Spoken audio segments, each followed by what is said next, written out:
Hello everyone, आप सभी दोस्तों का स्वागत है। इस वीडियो में डिस्कस करने वाले एक और आईपीओ, जिस कंपनी की मेन बोर्ड आईपीओ के बारे में बात करने जा रहे हैं, उस कंपनी की इशू साइज 2600 करोड़ की रहने वाली है। और इस मेन बोर्ड आईपीओ में आपको अप्लाई करने की अपॉर्चुनिटी कब और किस तरीके से बन रही है, क्या कुछ इस आईपीओ के रिगार्डिंग आपकी ऑब्जर्वेशन होनी चाहिए, कौन से पॉइंट्स को यहाँ पे केयरफुली वॉच करते रहना चाहिए इस आईपीओ के रिगार्डिंग, उनके बारे में इस वीडियो में डिटेल्स में बात करने वाले हैं। सो वीडियो को इंतजार देखिएगा और ऐसे ही डेली आईपीओ के मार्केट प्रीमियम से जुड़ी अपडेट के लिए चैनल को सब्सक्राइब कर लीजिए। साथ ही कमेंट्स में टेलीग्राम ग्रुप का लिंक दिया गया है, वहाँ भी जुड़ सकते हो टाइम पे अपडेट के लिए। फर्स्ट ऑफ ऑल इस कंपनी के बारे में बात करते हैं। तो यहाँ पे इस कंपनी को देखें तो हॉरिजॉन इंडस्ट्रियल पार्क, इनके बारे में बात करें तो इस कंपनी की शुरुआत 2009 में की थी। यहाँ पे horizon industrial park company back है। किस तरीके की यहाँ पे फंड्स के द्वारा आप लोगों को बैक किया गया है, ब्लैक स्टोन ग्रुप के द्वारा यहाँ पे इस कंपनी की पैकिंग की गई है। साथ साथ इस कंपनी के लार्जेस्ट इंडस्ट्रियल लॉजिस्टिक इंफ्रास्ट्रक्चर के तौर पर इस कंपनी को डेवलप किया गया है। एक कंपनी डेवलपर के तौर पर करती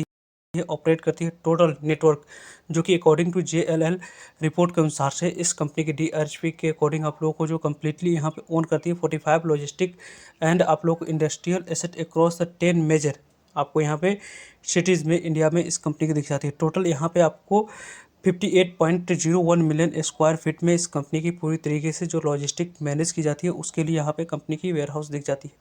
कंपनी की यहाँ पे बात करते हैं तो यहाँ company large modern warehouse दिख जाती है। इंडस्ट्रियल फैसिलिटीज़ कंपनी के पास है। साथ साथ यहाँ पे फुलफिलमेंट सेंटर के बारे में बात करें तो कंपनी यूज़ करती है ई-कॉमर्स, FMCG, रिटेल एंड आप लोग को लॉजिस्टिक कंपनी के लिए यहाँ पे 15.55 58% ऑपरेशनल एरिया इस कंपनी के द्वारा आपको यहाँ पे ऑपरेट किया जाता है।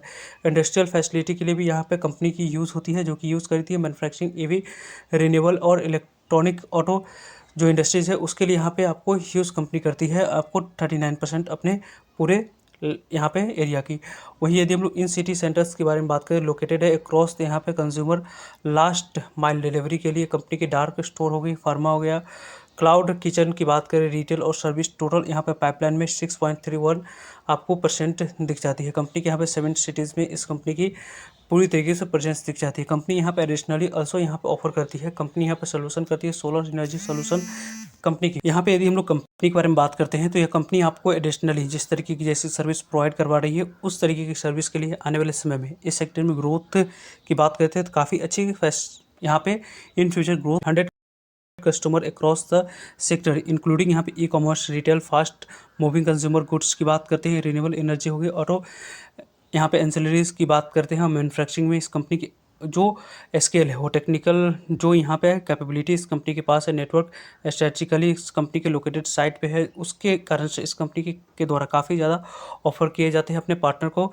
मल्टीनेशनल यहाँ पे कॉरपोरेशन के लिए। कंपनी यहाँ पे कंपनी के स्ट्रेंथ को देखें तो लार्जेस्ट यहाँ पे कंपनी की अपने प्लेयर्स से प्रीमियम क्वालिटी ऑफरिंग करती है, strategically located across the prime market including यहाँ पे सिटी हो गई, लोकेशन और फुल इंटीग्रेटेड प्लेटफॉर्म के तौर पे कंपनी ऑपरेट करती है। कंपनी यहाँ पे वेल पोजीशन है, बेनिफिट करती है फ्रॉम स्ट्रॉन्ग इंडस्ट्रियल, जैसे कि यहाँ पे इस कंपनी की जो डेरिवेटिव की बात करते हैं वहाँ पे मैन्युफैक्चरिंग, यहाँ पे कंजम्पशन हो गया, ई-कॉमर्स हो गई, वहाँ पे इसकी आपको प्रेजेंस दिख जाती है। स्ट्रॉन्ग कंज्यूमर यहाँ पे रिलेशनशिप है। कंपनी यहाँ पे जो कि एबिलिटी रखती है लीज पे कंपनी एक्टिविटी मैनेज करने के लिए, और कंपनी की overall proven engineering and technicals capability यहाँ पे कंपनी के पास दिख जाती है। प्रोवन यहाँ पे इस कंपनी की एक्सपर्टीज़ है, डेवलपमेंट और एक्विजिशन की बात करते हैं, बैक्ड है, स्ट्रॉन्ग ट्रैक रिकॉर्ड इस कंपनी के एग्जीक्यूटिव जॉइंट वेंचर्स के माध्यम से मेंटेनिंग करती है, गवर्नमेंट पार्टनरशिप के माध्यम से, और साथ साथ यहाँ पे कमिटमेंट की बात करते हैं, इन्हांस करती है, सस्टेनेबिलिटी की बात करें और प्रैक्टिसिंग जो हाई सस्टेनेबिलिटी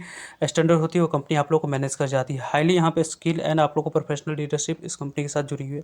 कंपनी की बिजनेस मॉडल काफ़ी अच्छी दिख रही है। कंपनी की ओवरऑल यदि हम डिस्कस करें इंडस्ट्रियल पार्क कंपनी के बारे में बात करें तो ये कंपनी यहाँ पे 17 जुलाई से ओपन होगी, 17 जुलाई, 18 जुलाई और 19 जुलाई, इन 3 यहाँ पे डेट को आपको अप्लाई करने की अपॉर्चुनिटी इस IPO में मिलने वाली है। कंपनी की यहाँ पे अगस्त 24 को कंपनी की लिस्टिंग होगी। इस कंपनी की बात करें, कंपनी की फेस वैल्यू 10 रुपीज़ रखी है, यानी कि आने वाले समय में कंपनी चाहे तो अपने शेयर होल्डर्स की स्प्लिट की भी अनाउंसमेंट कर सकती है। 60 रुपये कंपनी की अपर प्राइसमेंट रखी गई। इसी 60 रुपये अपर प्राइसमेंट पर 250 इक्विटी शेयर मिनिमम आपको एक लॉट अप्लाई करते समय सेलेक्ट करनी है। कंपनी की बात करें तो पूरी तरीके से फ्रेश कैपिटल यहाँ पे दिख रही है, यानी कि जो भी पैसा कंपनी रेज करी वो कंपनी के पास जाने वाली है। Book building IPO BSc NSC दोनों जगह पर कंपनी की लिस्टिंग होने वाली है। कंपनी की जो टोटल इशू साइज है 2600 करोड़ की रखेगी। पूरी तरीके से 2600 करोड़ की इशू साइज को यदि हम लोग देखें तो यहाँ पर फ्रेश इशू है, जो भी कंपनी पैसा रेज करेगी कंपनी के पास जाएगी।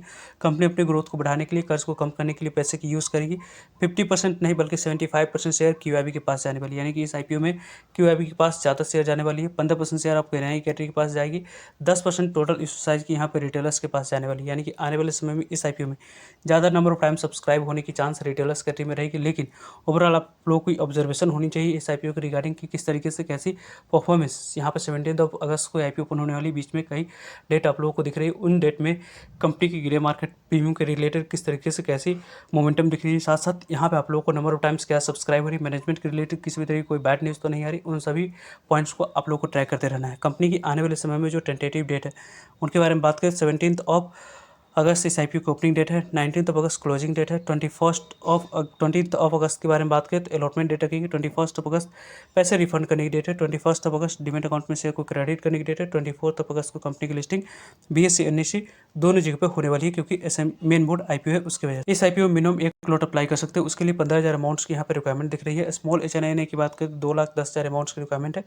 बिग एचएनआईएनआई के बारे में बात करते हैं 10,05,000 अमाउंट्स की यहाँ पे रिक्वायरमेंट दिख रही है। अलग अलग कैटेगरी में अप्लाई करने के लिए अलग अलग अमाउंट्स की यहाँ पे रिक्वायरमेंट आने वाले समय में रहने। इस पैसा रेज करी जाएगी, उस पैसे की यूज़ कंपनी यहाँ पे अपने जो वर्किंग कैपिटल रिक्वायरमेंट है कुछ यहाँ पे पार्शली की बात करते हैं, तो यहाँ पे कंपनी की जो आपको आने वाले समय में लॉजिस्टिक पार्क जो डेवलप करे उसके लिए पैसे की यूज़ करेगी। साथ साथ कुछ रीपेमेंट करने वाली है, कुछ यहाँ पे बोरोइंग कंपनी के पास है, उस बोरोइंग को यहाँ पे रीपेमेंट करने के लिए कंपनी 2250 रुपये करोड़ की यूज़ करेगी।